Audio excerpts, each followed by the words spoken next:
कधी विचार केला आहे का की शाळा म्हणजे फक्त 4 भिंतींची इमारत नाही, तर एक बाग असू शकते? हो, एक अशी बाग जिथे प्रत्येक मुलाच्या आत लपलेल्या क्षमतेची मशागत केली जाते.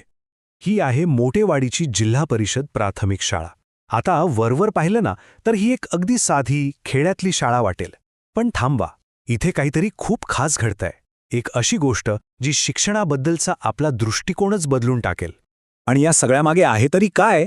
तर हे शाळेच्या स्वागत फलकावरचं हे एक वाक्यच सगळं काही सांगून जातं. आम्ही गुणवत्ता पाहून प्रवेश देत नसतो, प्रवेश दिलेल्या प्रत्येकामध्ये गुणवत्ता निर्माण करतो.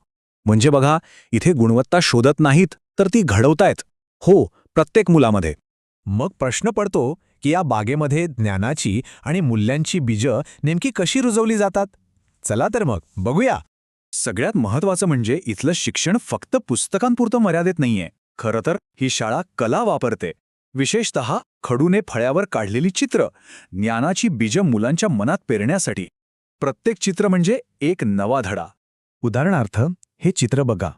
यात मुलं शिकतायत डॉक्टर बाबासाहेब आंबेडकरांबद्दल, जे आपल्या भारतीय राज्यघटनेचे शिल्पकार आहेत. पण हे फक्त एक चित्र नाहीये. हा तर सामाजिक समानतेचा आणि न्यायाचा पहिला आणि सगळ्यात महत्त्वाचा धडा आहे. आणि ही ज्ञानाची बीजं किती वेगवेगळ्या प्रकारची आहेत हे तर बघा.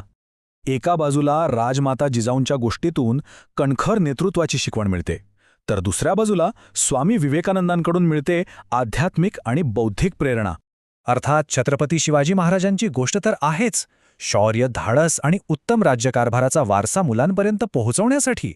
म्हणजे इतिहासातली प्रत्येक महान व्यक्ती इथे चारित्र्याच्या एका वेगळ्या बीजाचं प्रतीक बनते. किती सुंदर कल्पना आहे ही.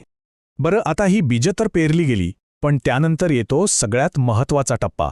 तो म्हणजे या लहान लहान रोपांचं संगोपन करण्याचा, नाही का? आणि शाळेच्या परिसरात नजर टाकली ना की लगेच कळतं की ही बागेची कल्पना किती तंतोतंत जुळते.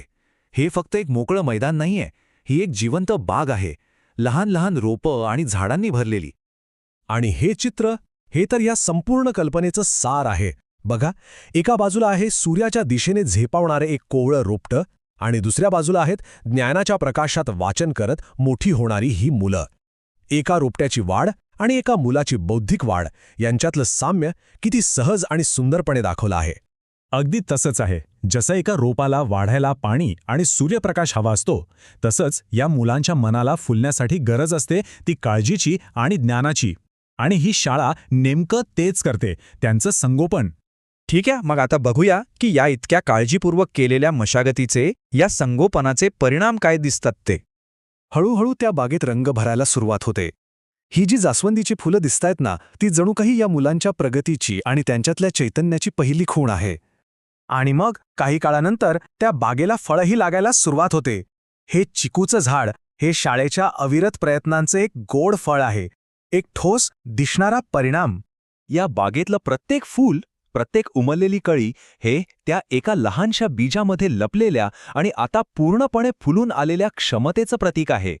म्हणजे थोडक्यात काय, तर ही शाळा फक्त शाळा नाहीये, ही एक बाग आहे, जी शिक्षणाचं केंद्र आहे, विकासाचं प्रतीक आहे, योग्य संगोपनाचा एक जिवंत पुरावा आहे. आणि सगळ्यात महत्त्वाचं म्हणजे प्रत्येक मुलाच्या आतल्या क्षमतेच्या विकासाचं एक सुंदर दर्शन आहे. मग शेवटी एक प्रश्न मनात येतोच. जर प्रत्येक शाळा खरोखरच एक बाग बनली, तर मग प्रत्येक लहानग्या बीजामध्ये लपलेली क्षमता पूर्णपणे बाहेर आणण्यासाठी आणि तिला असं सुंदर फुलावण्यासाठी आपल्याला खऱ्या अर्थाने कशाची गरज असेल?